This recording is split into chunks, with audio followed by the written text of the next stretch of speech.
Together with me is Professor Wendy Spearman. It's our pleasure to welcome everybody to this week's GECO, or GI Hepatology Echo.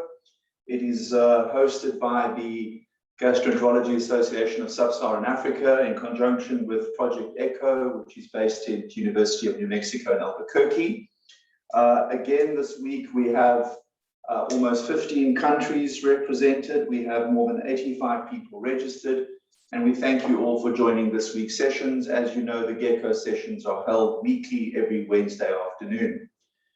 This afternoon is liver pathology based, and it will be led by our colleague, Professor Michael Lockitts. Michael's a histopathologist who is at the University of Cape Town Division, a Department of Anatomical Pathology, as well as the National Health Laboratory System. But starting off this afternoon session, I'm handing over to Wendy Spearman, who will take us through a presentation and set the scene for this afternoon's cases. Wendy.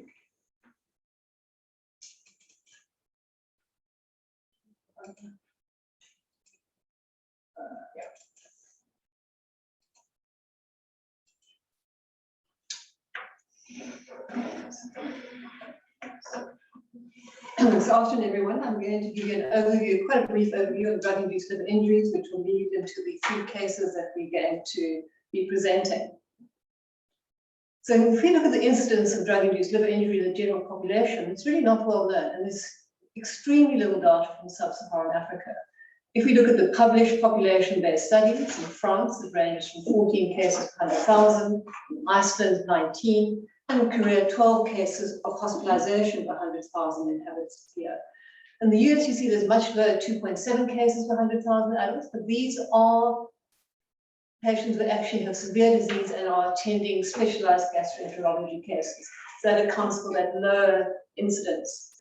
And if we look at the prospective registries, there's really here bias, obviously, for more severe hospitalized DILI, and the well-registered ones are the Spanish DILI, the US DILI network, and the Latin America DILI network.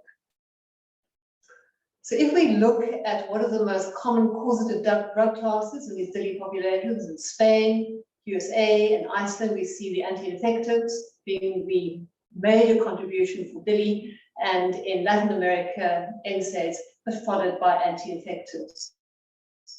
So those patients presenting with drug-induced liver injury, jaundice occurs in about 30% of cases, and they were responsible by 3 to 5% of hospital admissions for jaundice, and are the most frequent cause of acute liver failure in most Western countries, accounting for more than 50% of cases.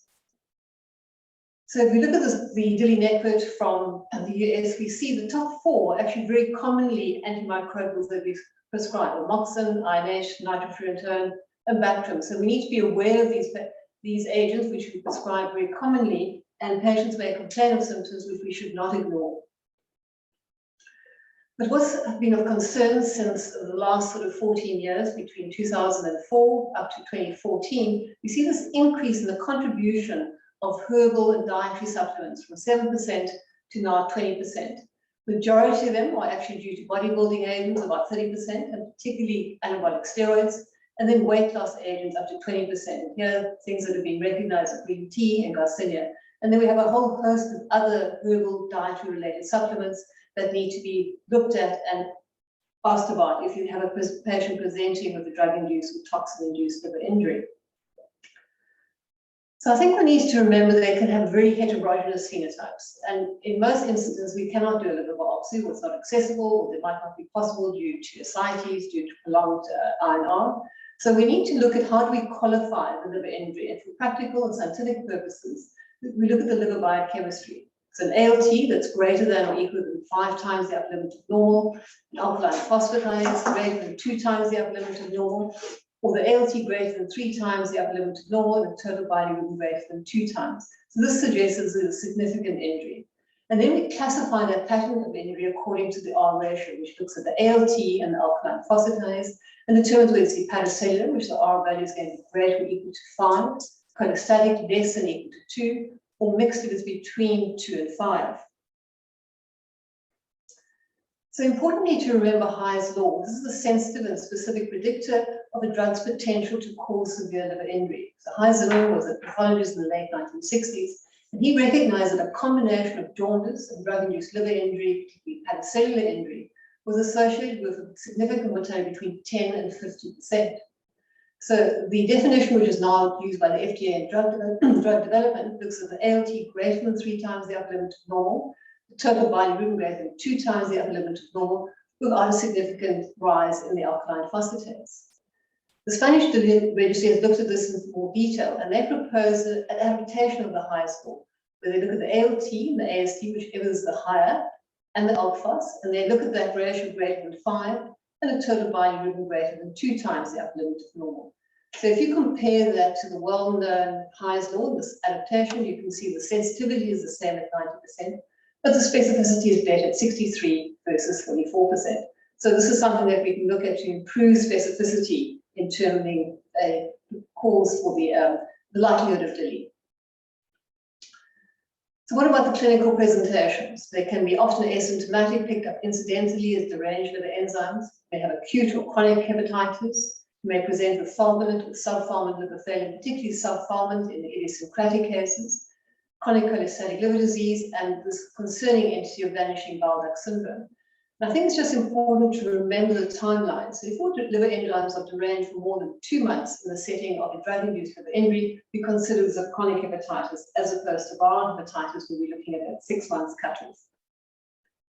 So symptoms are highly variable: fatigue, anorexia, nausea, vomiting, bit of right upper quadrant discomfort, jaundice, pruritus always raises concern that the bile ducts have been targeted. You may have associated hypersensitivity reactions, and here we look at fever, rash, enlarged lymph nodes, eosinophilia. This is typical in the setting of phenytoin, sulfonamides, and allopurinol. And in terms of the DRES and the Stevens-Johnson syndrome, these are often HIV-positive patients who are started antiretrovirals, TB therapy, or cotrimoxazole. Often more than one might be started at the same time. So the diagnosis is really challenging. It's really based on exclusion of other causes. You need to determine causality, and we commonly use the RUCAM scoring system. So what are the diagnostic elements? One looks at latency, so the timing of the onset of injury after the implicated agent has started, resolution after the agent stops the deep challenge. But I think we need to remember in an immunologic reaction, in fact, just stopping the drug doesn't necessarily mean that the injury will resolve. A rapid recurrence and re-exposure, known as the re-challenge. And then what is the knowledge of the agent's known potential for hepatotoxicity? Is it likely to cause, is it known to cause hepatotoxicity? And what are the typical features of the liver injury, the phenotype?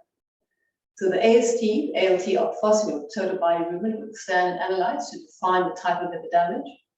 And just remember the 2-month cutoff considering chronic hepatitis. So it really looks at the stepwise approach. You have this abnormal liver biochemistry, you suspect a DILI. It's important to look for other supporting toxic etiologies, so skin involvement, kidney injury. Have there been previous episodes of drug-induced liver injuries? You're more likely to have one once you've had one exposure and one episode of a DILI. Importantly, to ask about prescribed medications, over-the-counter medications, herbal supplements, and to really remember that history is dynamic. What you get in your first interview is really not the full case. Usually this history comes out over time. Importantly, stop any potential non-essential hepatotoxic drugs. Look for evidence in the literature. Does this drug potential toxin cause a liver injury? Look at the biochemical pattern. Always important, look for other alternative causes. So viral hepatitis, alcohol-related liver disease, autoimmune disease. And remember, in our setting where hepatitis B is endemic, HIV is endemic, in fact, often there may be cofactors, and the co-infections of HIV, hepatitis B and C are known to increase the risk of immunologic reactions, particularly to TB therapy. And importantly, if there's cholestasis, exclude biliary obstruction. But unfortunately, often one requires a liver biopsy to actually assess the severity of the liver damage, the type of damage, and the role of cofactors in determining the liver injury. So moving on to what types of DILI do we have? So we're well known as direct or idiosyncratic, this new entity of indirect injury, and importantly, adaptation. So I'm going to be concentrating for most of the rest of the talk on idiosyncratic liver injuries, but just to remember that direct is common, it's birth-related, predictable, and reproducible. And the latency period is typically rapid within days. And here the prototype is obviously paracetamol overdose. In terms of idiosyncratic hepatotoxicity, this is rare, not dose-related, not predictable, not reproducible. And the latency varies from days, but even to years. And here you have a really whole range of phenotypes that I'm going to mention later. And then just remember indirect hepatotoxicity here. This is of intermediate frequency, not dose-related, partially predictable. And here you're looking at the indirect effect of an agent on the liver or the immune system. So reactivation of hepatitis B in the setting of immune suppression or activation of the immune system targeting of the liver. So adaptation is a very interesting and important entity that we need to recognize. It's an asymptomatic elevation of the ALT-AST of fasting gamma DT without jaundice.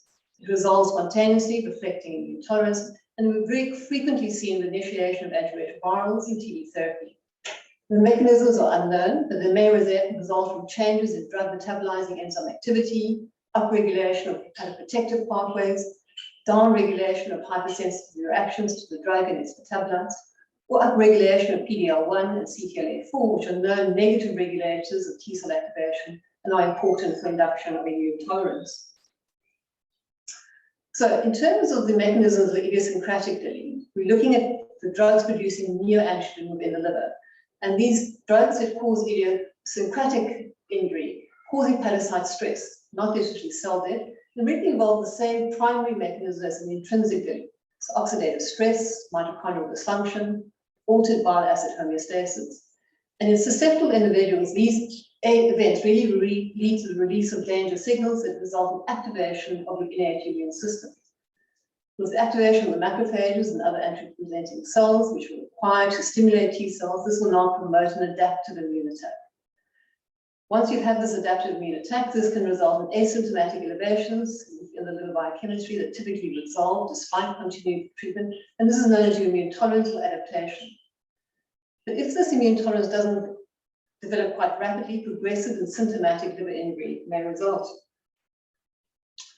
So if we just look at this cartoon, you have your resident innate immune cells, the natural killer cells, Kupffer cells, and dendritic cells, and they are really activated by these dams that are released by these apoptotic and necrotic cells in the liver. They then release the interleukins, and these innate immune cells can promote tolerance by production of IL-10, IL-13, and TGF-beta. And if this is the predominant cytokine profile, you get cell repair and liver regeneration. If they start secreting TNF-alpha, interleukin beta, interferon gamma, you now recruit the adaptive immune cells, your CD4, CD8, and T regulatory cells. And these are then activated by the drug and metabolites, drug-modified proteins, and drug-altered cell peptides. You have drug-specific T cells which now migrate to the liver, and they can also come from the circulation home into the liver and promote further liver injury. So if we look at drug-induced T cell activation in idiosyncratic DILIs, there's three main hypotheses. The Hampton model is very well known to all of us. It's in A, the drug is in orange, and here the hepatocytes produce reactive intermediates via metabolism of the parent drug. You have covalent binding of the metabolite to liver proteins, and this generates this hapten protein adduct, which then can be processed into a pool of chemically modified peptides. And when presented by the HLA molecules to the T cell receptor, they're seen as foreign and elicit an adaptive immune response. The pharmaceutical interaction in B, here the drugs bind non-covalently either to the HLA molecule or the T cell receptor and directly activate the T cell in a peptide-independent manner. And then finally, the altered peptide repertoire model. Here the drug binds to the peptide binding pocket of the HA molecule, changing the chemistry of the binding cleft and altering the repertoire of the endogenous peptides that are present. And when these new peptides are presented to the T cell, they are seen as neoantigens by the T cell, although they are not new, but they've never been presented before. So those are the three models that we look at in terms of activation of the T cell receptor. And probably one often has a combination of these models. So I think you can see in these sequential steps of the idiosyncratic DILI, they're consistent with prolonged latency, characteristic of the initial liver injury, the characteristic rapid recurrence with re-challenge after recovery, and importantly, we need to be able to identify those risk elements that are associated with adaptation rather than progression to the DILI. Importantly, you need to have a susceptibility. So what is the genetic predisposition? GWAS studies have identified a risk allele for the idiosyncratic DILI outside the learned HLA region, And this is linked to a missense mutation in immunomodulatory gene encoding for PTPN-N22, which is a protein tyrosine phosphatase that acts by downregulating T cell receptor signaling. And this missense mutation has now been linked to an increased risk of autoimmune diseases and appears to be linked to multiple forms of idiosyncratic drug-induced liver injury. In terms of the HLA associations, it's well known that there's specific HLA genotype association for toxicillin and amoxicillin, augmentin, terbinafine, INH, RIF, and PZA. But importantly, you may also have polymorphisms in enzymes responsible for metabolism, particularly of diclofenac and INH. And these all play a role in increasing susceptibility of an individual to develop an idiosyncratic DILI. So what about the drug signature? So this is the pattern of liver injury that has a characteristic clinical, biochemical, histological, and chronological features. And importantly, drugs may have more than one signature pattern. So they might not just be hepatocellular, they can be mixed cholestatic, acidic, or cholestatic. And the important thing to realize when you have polypharmacy, the histological pattern of liver injury can point to certain groups of drugs, but not to individual drugs. So if somebody is on Rifafor, you can say that there's a hepatocellular injury, but you can't necessarily distinguish between RIF, INH, or PZA. So importantly, we need to know there's a whole range of histological phenotypes. And more importantly, we need to know drugs that we frequently use, what type of phenotypes they actually are associated with. And these can easily be looked at. So I think I've shown you in terms of idiosyncratic DILI, there's really a complex drug-host interaction. The drug initiates the cellular injury. You have cell death, apoptosis, necrosis, releasing of damp. This then activates the immune system. Hopefully one goes towards regeneration and immune tolerance, but in certain susceptible individuals, you go on to tissue injury.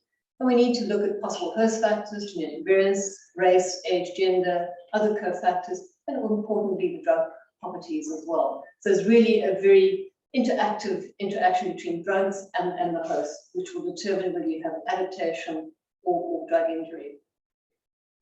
So finally, I think it's important that we don't ignore symptoms, particularly individuals started on new drugs. We also need to remember that it's a long latency period. So just because somebody's been on a drug for several months doesn't mean that that's not the causative agent. We need extremely detailed history regarding drug, toxin, and ingestion timelines, establish causality wherever possible, remove the causative agent, and then always remember Hy's law, which is important prognostically. In terms of liver biopsy, this is important that it determines the severity of the hepatocellular cholestatic injury or progression to vanishing bile duct syndrome or subacid necrosis. Importantly, the need for steroids, and it excludes and determines the contribution of other causes of liver injury, such as viral hepatitis, iris, and autoimmune diseases. And importantly, I think we need to be looking at established sub-Saharan Africa region DILI registries so that we know what's happening in our own continent. Thanks very much.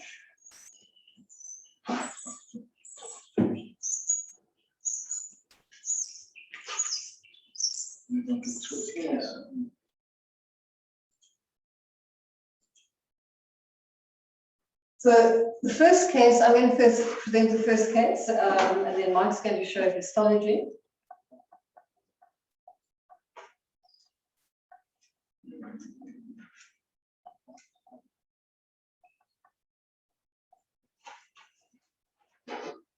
So the first case is a 39-year-old woman. She's a single mother of a 13-year-old boy. She's RBD positive, and in March of 2019, she was diagnosed as RBD positive, and her CD4 count was 523, and she was started on efavirenz, tenofovir, and tricidamine. And she was referred to our unit in January of 2020 with a 4-week history of fatigue, nausea, increasing jaundice. She was adherent to her ARVs. She was virally suppressed. And there's really no history of other toxins. And in terms of her alcohol intake, she had about 6 ciders over the weekend. Clinically, she was jaundice, increased BMI of 30, asterixis was present. There was no peripheral stigmata of chronic liver disease. And on examination, the abdomen was actually non-tender, liver span was 11 centimeters, there was no splenomegaly and no ascites. So we look at the liver profile when she actually presents to us. She's got a good going conjugated hypobilirubinemia with total bilirubin of 392. And you can see a marked transaminitis with an AST of 2020, ALT of 921, and that markedly raised AST eventually really raises the concern that you have mitochondrial damage, and particularly always then raises the concern of a drug or toxin. Ammonia levels were elevated 136, full blood count really non-contributory, and there was no peripheral eosinophilia. And she had a prolonged INR of 1.97. And viral studies for acute hepatitis A, B, and C were negative. Hepatitis E, PCR was negative as well. And then if we look at the autoantibody, she's got an elevated total IgG of 28.6 with upper limit of 16, ANA is negative, and anti-smooth muscle antibodies positive to T2 of 1 in 100. Of note, the efavirenz level 1 week after stopping the ART was 10 milligrams per mole, with a dosing range between 1 to 4 milligrams. So a week after, she still got a good going efavirenz level detected. And the ultrasound really just shows a coarse architecture, smooth contour, normal hepatopetal flow in the portal vein, and it really was non-contributory. So our assessment was a 39-year-old lady, already positive. At the time when we saw her, her CD4 count was 934. She had been virally suppressed on efavirenz-based therapy, having been on that for about 10 months, and she now presented with acute liver failure. And our differential at that stage was this an efavirenz-induced, drug-induced liver injury or autoimmune hepatitis? And she went on to have a liver biopsy. Mike's going to show. Thank you, Mike. You can take over and share screen.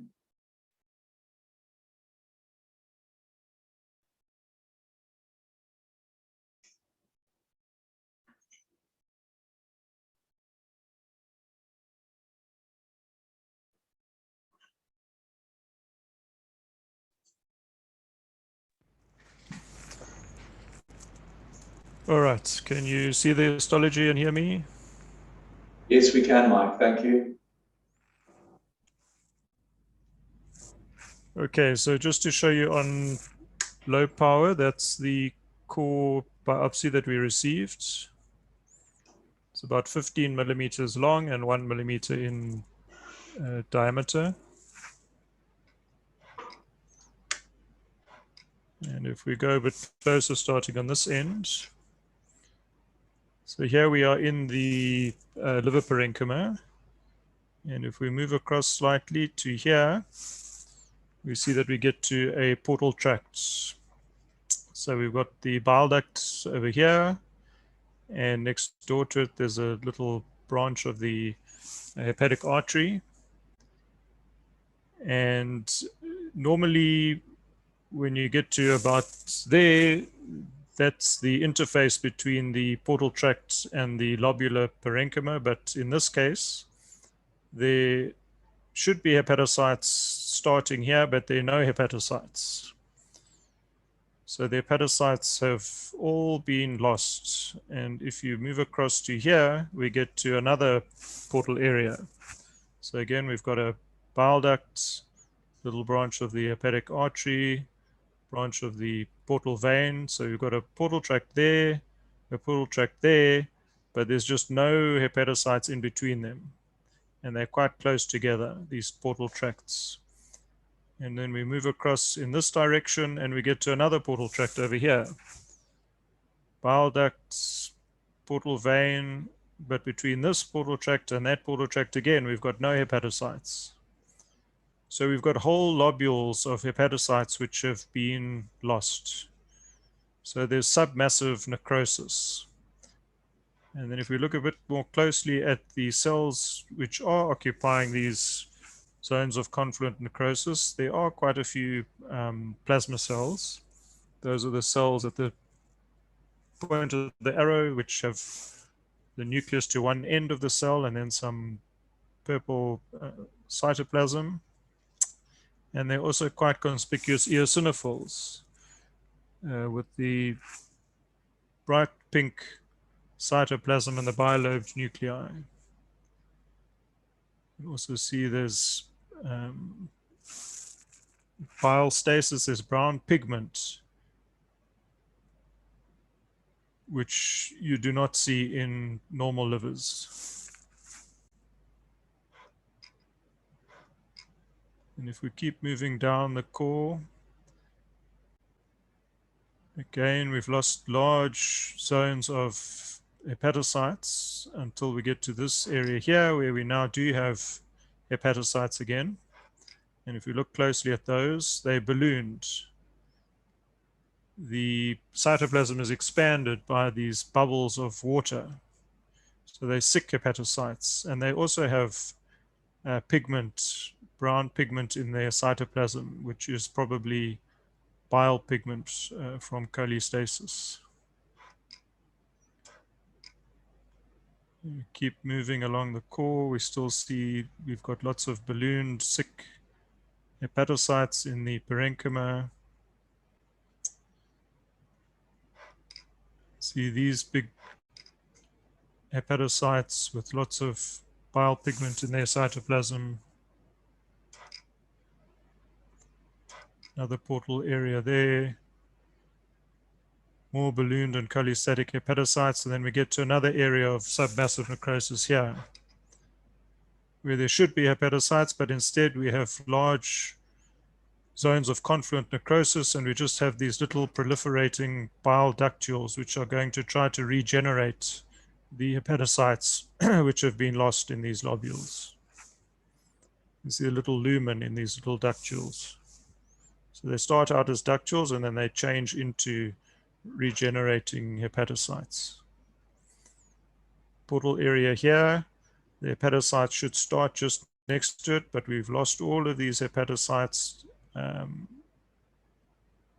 in the lobule.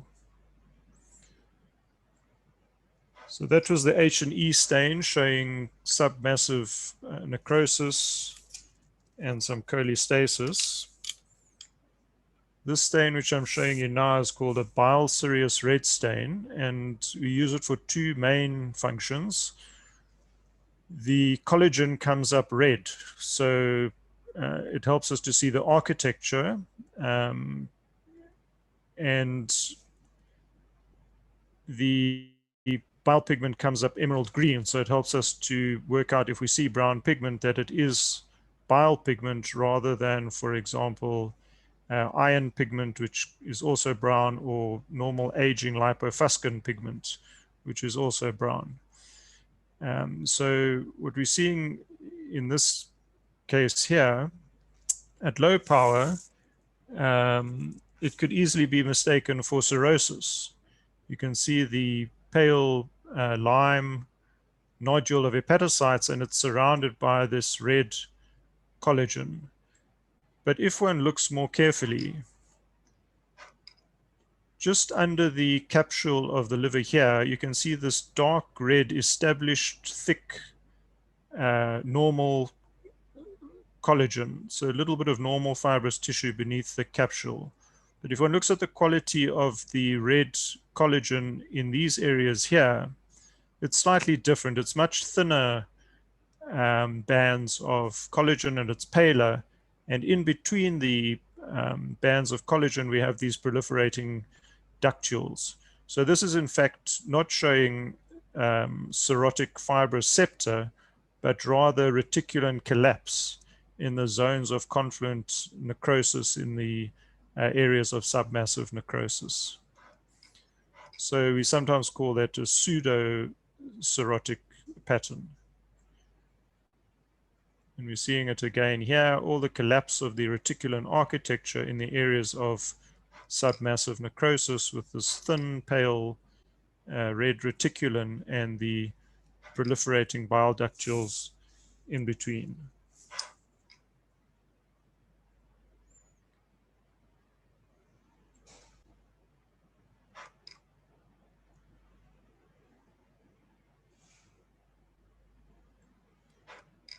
A little bit of the bile pigment is coming up, these darker green granules inside these ballooned hepatocytes cytoplasm. Maybe just show you one more stain from this case. This is called a Pears diastase stain. So the Pears stain picks up various things, I mean, within the liver. It picks up the glycogen in the hepatocytes, but then if we add diastase enzyme, which digests away the glycogen, that becomes pale, and then you're left with the dark red staining substance, which is Pears positive and diastase resistant, and that is lipofuscin or ceroid pigment, which in this case is in the Kupfer cells. And it's showing us that where we see these ceroid-laden Kupfer cells, there's been necrosis of hepatocytes, and these macrophages have ingested the cytoplasmic material of the necrotic hepatocytes, and the residue of the necrotic material ingested in these macrophages comes up as this Pears positive ceroid material, and we call those the ceroid-laden Kupfer cells. So again, just helping us to see that there's been extensive necrosis, in this case submassive necrosis with some associated cholestasis, and the pattern would fit well with a drug-induced liver injury. Although there were some plasma cells, we were not seeing the typical features of autoimmune hepatitis with specifically interface activity and bridging necrosis extending from the portal tracts towards the central vein. So it would do well for a drug-induced liver injury. Thank you, Mike. Thank you. Wendy, just taking over the rest of the presentation here. Right. Wendy's just going to continue with the follow-up. So we assessed the efavirenz study with submassive necrosis, ongoing necroinflammation with lymphocytes, plasma eosinophils.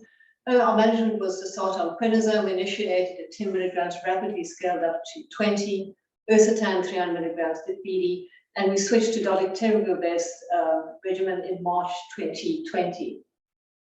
So she had a really good response over 6 months. The jaundice resolved over about 4 months. INR normalized quite rapidly. The transaminases improved over 6 months, and we did a slow prednisone wean. So if we look, this is when she comes in. So we've got this conjugated hypovolumic, marked transaminitis, and INR 1.95. By March, so now she's on 20 milligrams of prednisone. So this is going now for 3 months. And you can see the bilirubins are coming down very nicely. Transaminases are beginning to settle. And obviously, one needs to be aware that falling transaminases might not be a good sign because the liver might be imploding. But against that is the bilirubins coming down, and she maintains a very good INR. Now, the interesting thing that you see here is this gamma GT rising, 140, 430, 738. And we often see that in the recovery phase. So if we remember that liver biopsy which shows those proliferating ductules, we think that's probably where this gamma GT is arising from. So it's not uncommon to see that in the setting of a autoimmune hepatitis or drug-induced liver injury, which is recovering. And obviously, you've got to look at that in terms of what the alphos is doing and the bilirubin. By August, you see our bilirubins are now have normalized completely. Our transaminases are down to 1747, and we now start weaning the prednisone. And what we see, we do it very slowly. If you go too rapidly, we often see a flare. And then by March of this year, we're down to 10 milligrams daily. Transaminases have really normalized, although for a young woman, this probably should be a little bit lower. And our plan now is to, over the next 2 months, probably wean off prednisone completely. So I think what this really highlights is that very severe injury that you see with efavirenz-induced liver injury, the inflammatory, necroinflammatory component, really long time it takes to actually settle, and that one needs to really be quite patient and just really do a very slow wean. And with that, we can open it up to discussion.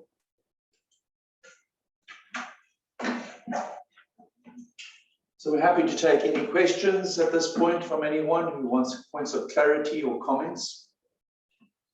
And the chat is open for anyone who wishes to post. Or raise their hand. Or just raise their hand and we'll... Wisdom, would you like to go ahead and ask a question?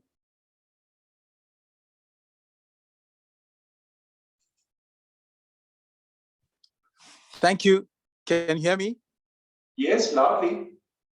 Yeah, my question, thank you very much. Very good case. My question is on the role of ammonia in such patients in terms of what the guidelines would say in low resource setting. I wondered whether ammonia in this context guides the management in terms of going forward. Then my second question, the introduction, the diagnosis is DL5 and autoimmune. When, which immunosuppressive medication will you go on with in terms of treating the autoimmune hepatitis? Thank you. Thanks. I'm just going to take another question and we can answer the round before we move on to the next case. Chris, you had your hand up? Yeah, thank you. Wendy, the profound AST elevation on presentation, do you think it's a reflection of the submassive necrosis, extrahepatic source? Okay, so I think let's just start off with, maybe start with Chris' question that AST being remarkably elevated. I think the important thing to remember, particularly if any registrars online, is that we always think about AST being higher than ALT, think about alcohol, but remember that 2-to-1 ratio, the AST should usually not more than 350 and never more than 500. So when we see a marked AST elevation like that, absolutely, because one needs to think of extra hepatic causes. But certainly in submassive necrosis, one sees this very marked discrepancy in the AST compared to the ALT, with your AST coming both from the mitochondria and the cytosol. So it's really quite a reflection of the severity of the injury. But it wouldn't be out of place to actually do a CPK, to do a creatine kinase and see if you were concerned about that. And particularly, I think if the renal function is off as well, you would think about that. Because if it's a new mediated, you might have kidney involvement, you might have myositis. But I think that severity really reflects the severity of that injury with mitochondrial damage. And then in terms of wisdom, in terms of the ammonia level, you're absolutely right. You don't need an ammonia level to manage these patients. When she initially came in, she didn't have an obvious flap. She was just a little bit off. Ammonia levels up, and then in the next 24 hours actually developed an obvious flap.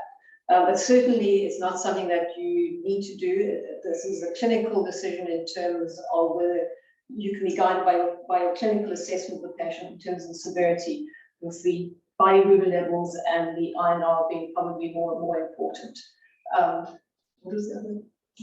Just about the management and, by using, I think he was talking about autoimmune, but this was not required. Yeah, so this is, I mean, some of them do evolve into an autoimmune later in time, and some of them we have to re-biopsy them. We really have managed most of them with prednisone. The reason for using the ursotan was the fact that there was quite a lot of bile duct proliferation, and she was markedly drawn to really sort of protect those regenerating ductules. But we stopped that quite soon. In 3 months, we stopped the ursotan. If she had evolved into an autoimmune, then we would look at potentially in adding an azathioprine, and if that wasn't effective or there were contraindications, then mycophenolate mofetil. But in most of these patients, we get away with just prednisone. I mean, I think, Wendy, the issue here always centers down in, are we dealing with autoimmune versus the DILI? And that's where the biopsy is helpful. And probably the space and time issue as well is also helpful.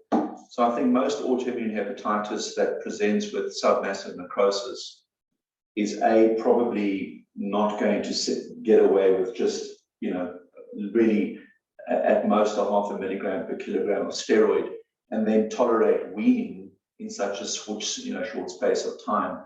So I think that goes more for the drug-induced liver injury.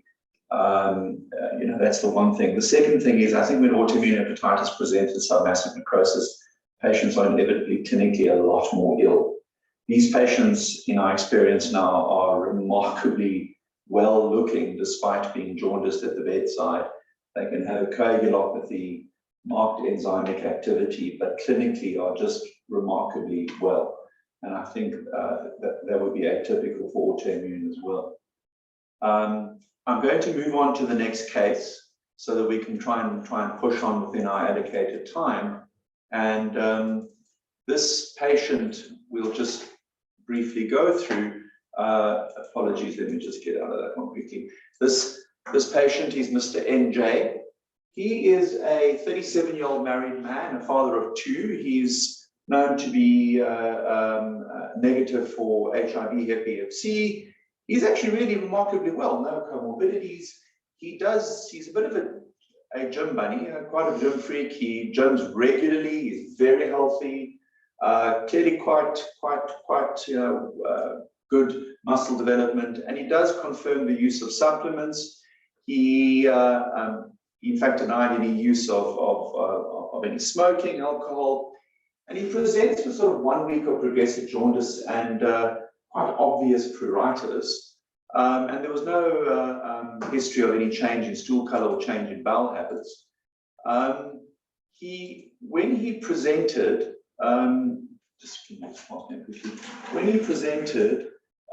we had him jaundice, as I noted, really no features clinically of any chronic liver disease.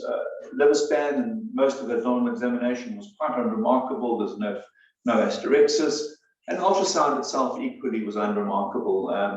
Notably, quite patent vessels, no ascites. We just look at his initial presentation of his numbers. You can see the striking feature here in November last year is jaundice. Okay, a total Bile of 322. And if you just sort of float your eyes down over those results of his enzymes, if anything, they're modest. In fact, the gamma GT is completely normal. INR is well preserved. And as I said, all these viral markers are negative, and consequent workup is negative, or autoimmune markers were negative. And his alpha feta was 2.5. So we have a patient here who's really got bland, significant jaundice pruritus. And so your differential here has to include a toxin or drug. Anabolic steroids are the one that classically jump to mind. But what else produces typical, bland enzymes with marked jaundice and progressive jaundice? Well, don't forget cholestasis of sepsis. That's the one that can give you jaundice in the absence of significant enzymic rise. But there's no evidence of infection in this man, so I'll toss that one out. And then anything like a bilirubinopathy, some of the Dubin-Johnson, for example, and stuff like that, I mean, you really wouldn't be presenting at 37 for the first time. So really, we sort of stuck on number one, the differential, and proceeded to biopsy. Mike, can I hand over to you?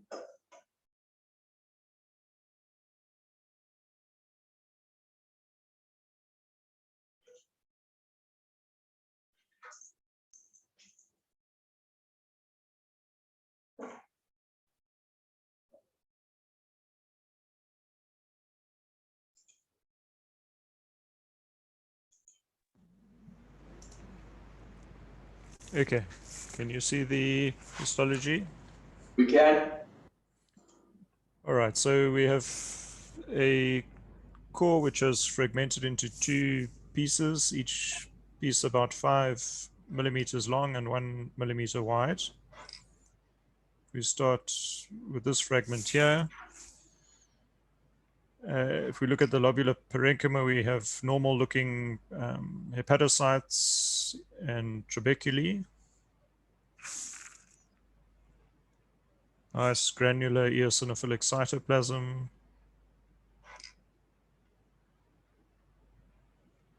We have a portal area here. It's a little branch of the hepatic artery, and next to it, a little bile duct. And there's no significant inflammation within the portal area, and nor is there any necroinflammatory activity in the lobule. If we get closer to zone 3 here, next to the central veins, we can see lots of brown pigment, most of which is in the canaliculi. So we've got cholestasis, which is moderate, and centrilobular. And I mean, that's where cholestasis almost always starts out, in the centrilobular zone, whatever the cause.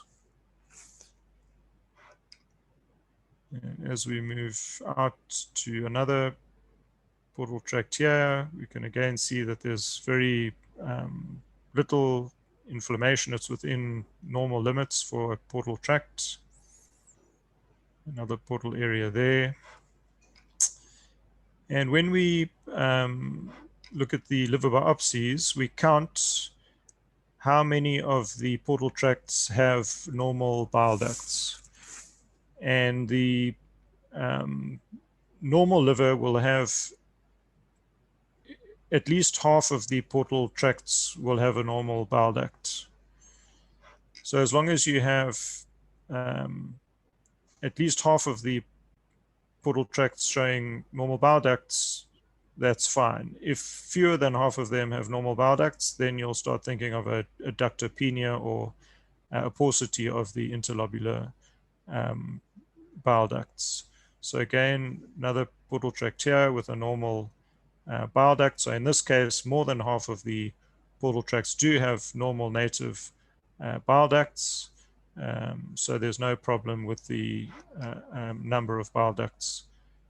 In this biopsy, they're not being targeted by inflammation or fibrosis, and the architecture of the liver looks normal. There's no fibrosis linking up between the portal tracts. Again, here we have a nice big central vein, and if we look closely next to that central vein in the zone 3 centrilobular area, we again have bile pigment within these canaliculi, so cholestasis.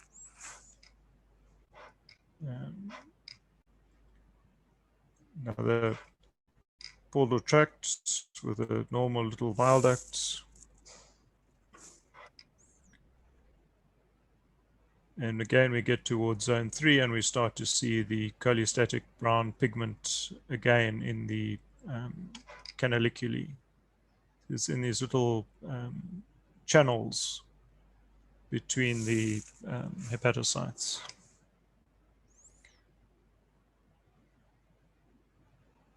So at this stage, looking like just a pure or bland cholestasis. And I'll just show you the bile serous red stain. So again, the collagen comes up red.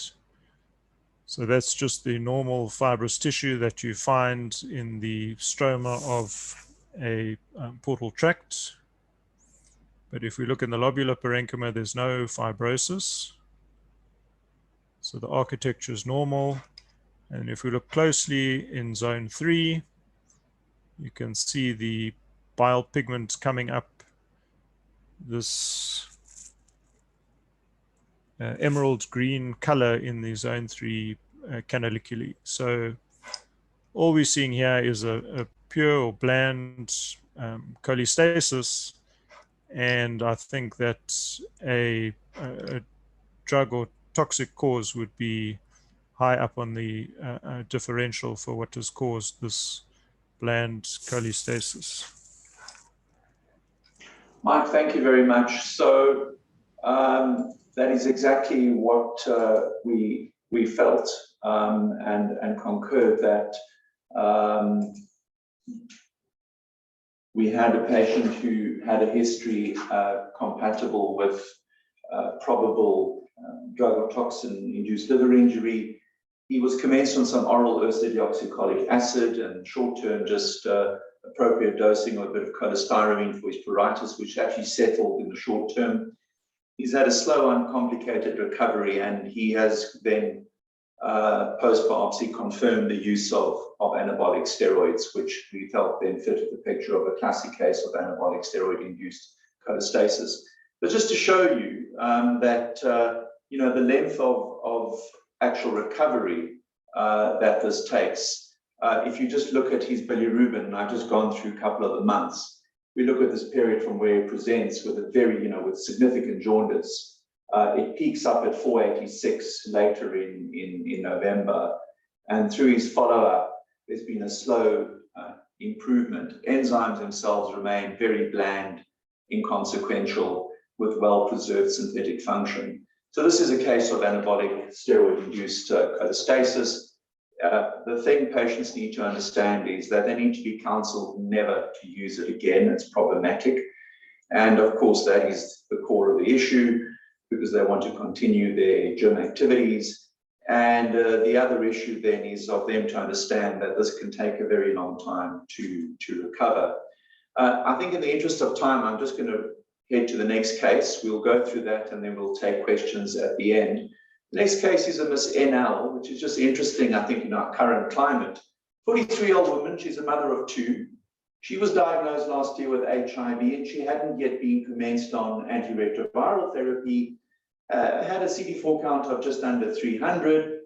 And given the scenario of the last year, in mid-2020, 2 to 3 times a week, started using Artemisia afra.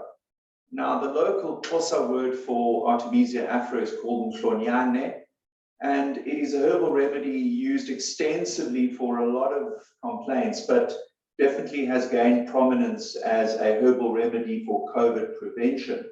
Interestingly, it comes under many names. The English name for it is wormwood or African wormwood. The Afrikaans call it wilde als, the Zulu mhlonyane, Tswana, Lengana, and Zengana in southern Sotho.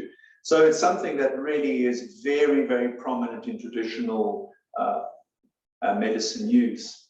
Remember that last year, Artemisia annua, used in Madagascar by an unnamed resident, was being punted and sold for COVID prevention as well. It is a similar plant species, but apparently somewhat different chemically. Now, she presented with jaundice. That was her presentation. And equally, not much defined clinically. Good liver span, ultrasound was unremarkable. Here she presents with quite significant jaundice. I mean, Bile is just under 500, but very impressive transaminitis with an ALT just almost approaching 2000. Similar to that first case, here we have the AST greater again than the ALT, canalicular enzymes modestly elevated, and a reasonably well-preserved INR of 1.3, Hep ABC negative. As I said, she was HIV positive, but not on ART. Her alpha-fetoprotein just under 23, so elevated. Our upper range of normal is about 7. And total IgG a little bit elevated at 24.1, but negative autoantibodies all through, and the rest of the viral panel, including CMV, EBV, and herpes, in fact, was negative as well. So, Mike, I'm just going to hand over to you to go through the biopsy, because our differential was of a drug or toxin, and then autoimmune yet again raises its head given the clinical context.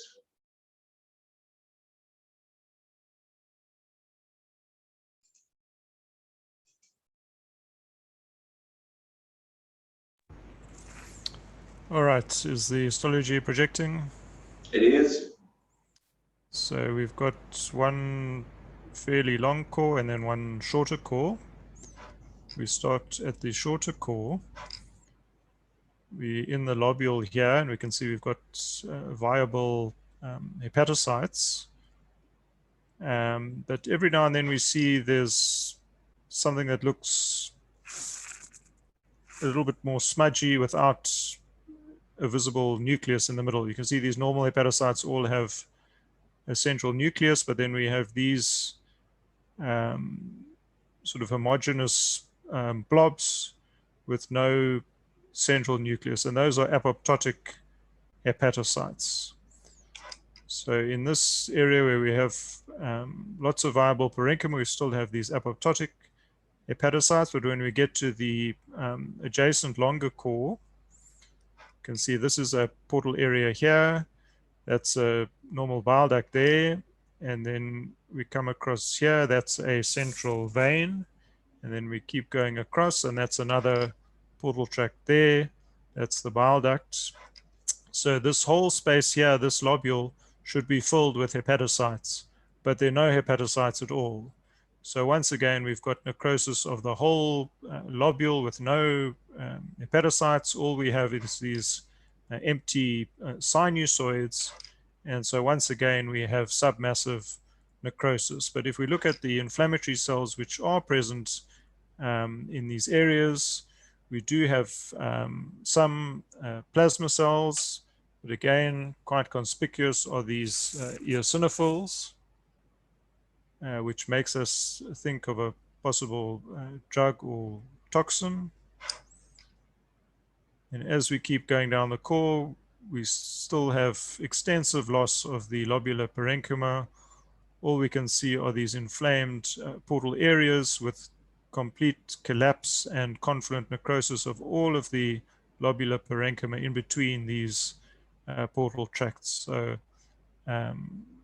extensive confluent necrosis or submassive necrosis with associated inflammation.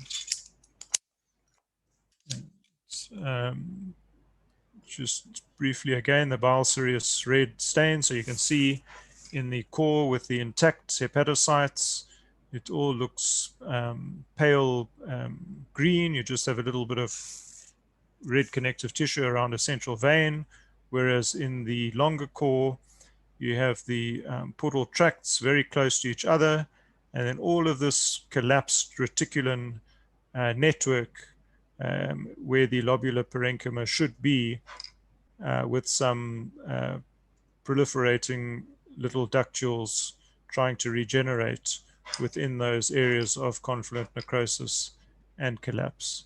So once again, submassive necrosis, severe hepatitis activity, and again, it is highly suggestive of a drug or toxin. Thank you, Mike. So this patient,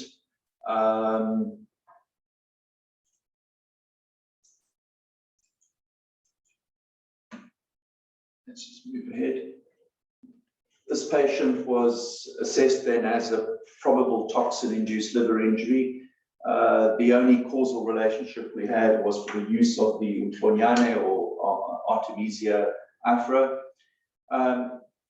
We started her as well on low-dose pred, really just 10 milligrams. And I mean, just to preempt that question, when you use prednisone in a DILI or toxin injury, I think the best arbiter for when you're going to use steroids probably should be your histology.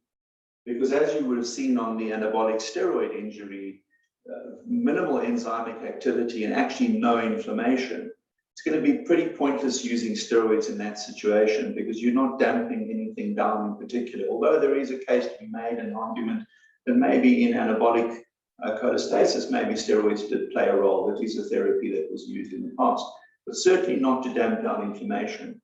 Yeah, if you look at the amount of inflammation, it's clearly present, but we get away with a little bit of steroid and just, smidgen it up to 15 milligrams.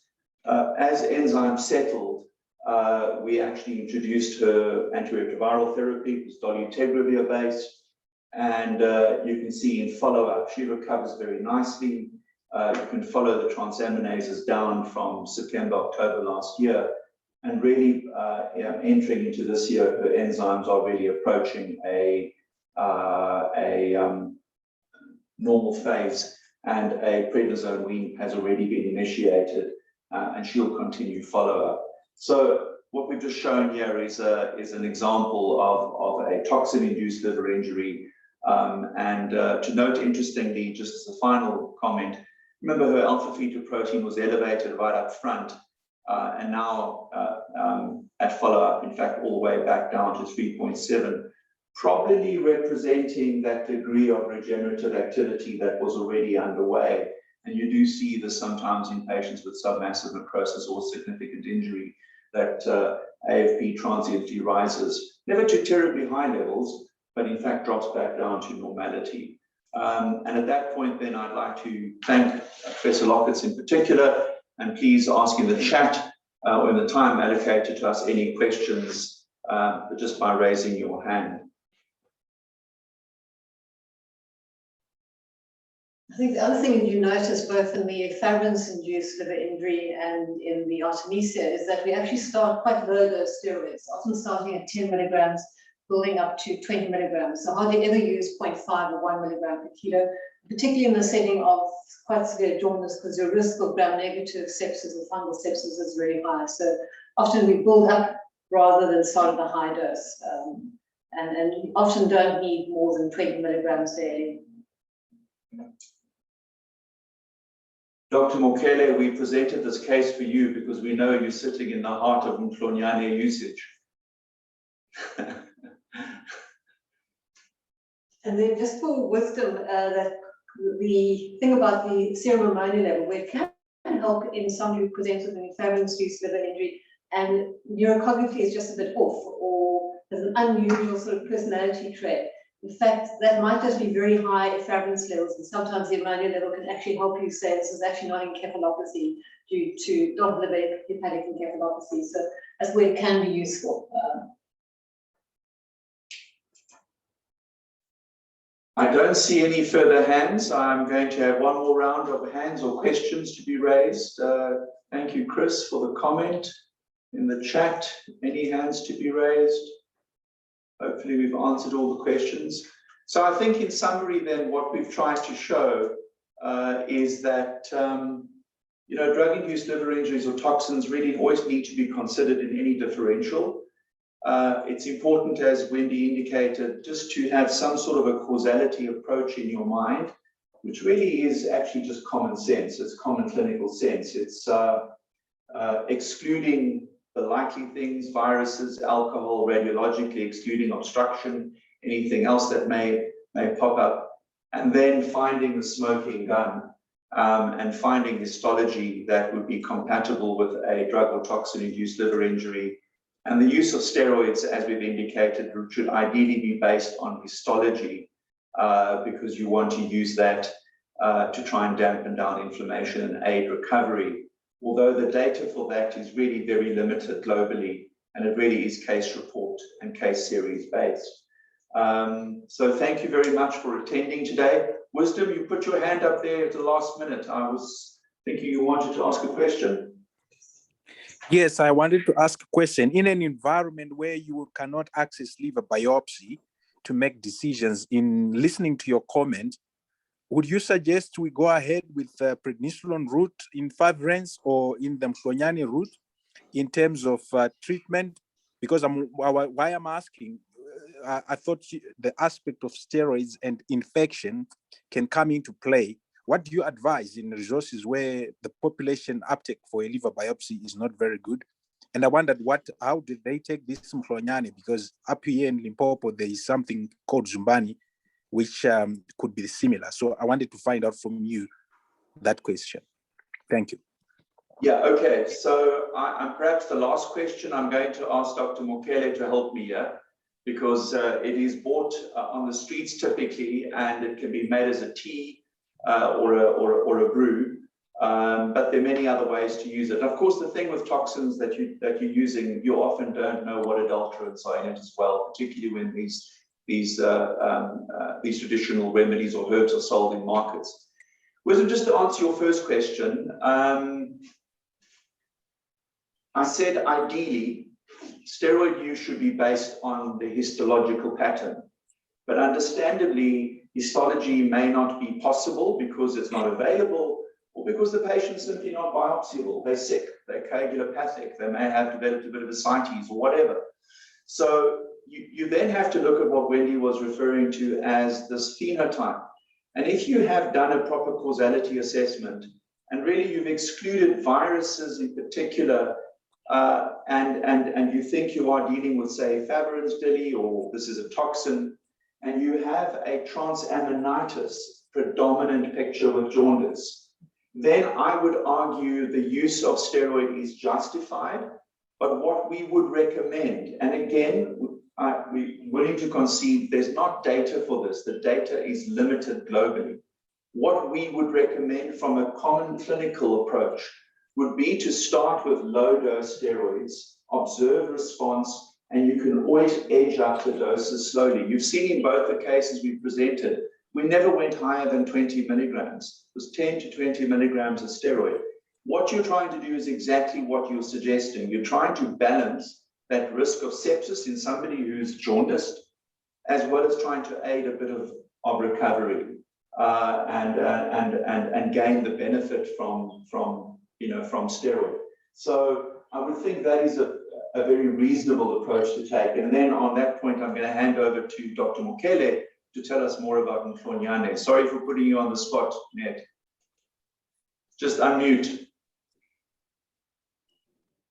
Ned, can you just unmute?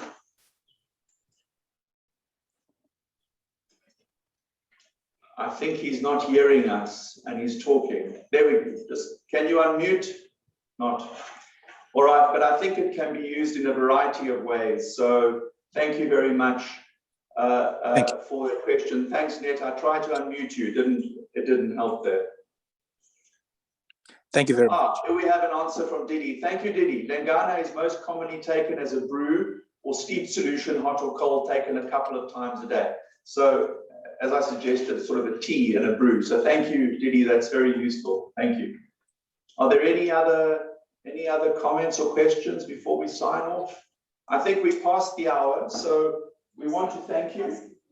Okay. We want to thank you, and then again on behalf of GASA and Project ECHO for hosting these GECKO sessions. Thank you very much for taking the time to attend. Thank you to Project ECHO, University of New Mexico, as well as Project ECHO, the India team. We're eternally grateful to Cheryl Valentine and Karen Fenton from GASA, who support this at the back end every week and without fail. The recordings will be available on the website, and feedback form is in fact available in the chat, and we would please encourage you to do that. Thank you. And before we sign off, I think a very good point by Dr. Bobat. Don't forget to look for peripheral eosinophilia in your diff count, again as a pointer towards a immunologic type of a particular injury. So on that point, I wish you well and thank you very much for attending. Thank you.